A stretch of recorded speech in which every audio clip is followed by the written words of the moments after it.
Welcome everybody to A Word with Pastor Dan.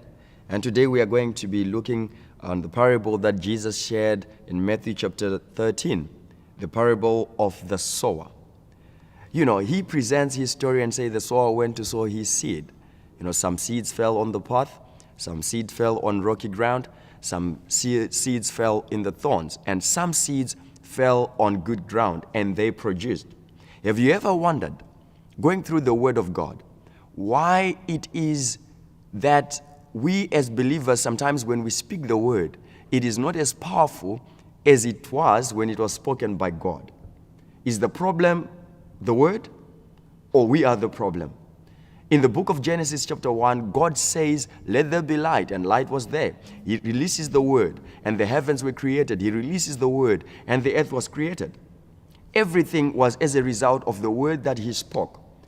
And going through into the New Testament, you see the story of Jesus, walking past the fig tree. He curses the fig tree. He releases a word, and the fig tree is withered.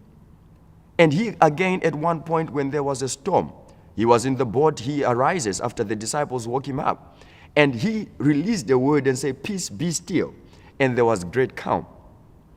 But why is it now, many times we release the word of God, but we don't really see the result of the word that we release?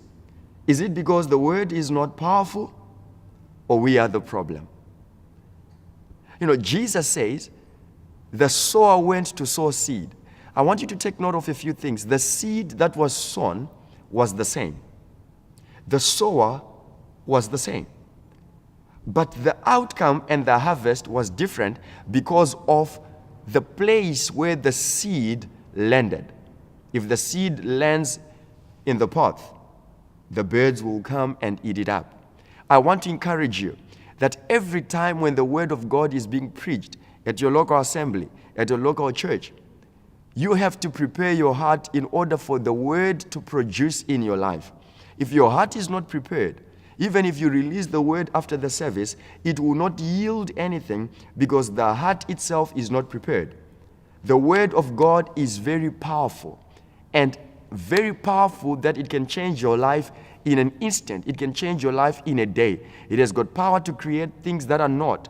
It has got power to bring about the things that do not exist. It has got power to release you into your future. Only if it is coming from a heart that is well prepared. The seeds that fell on good ground, some produced 30-fold, some produced 60-fold, some produced 100-fold. My encouragement to you today is that prepare your heart every time to hear God, to receive the word of God. And when you then release the word of God, the word will produce in your life 100-fold. May the good Lord bless you.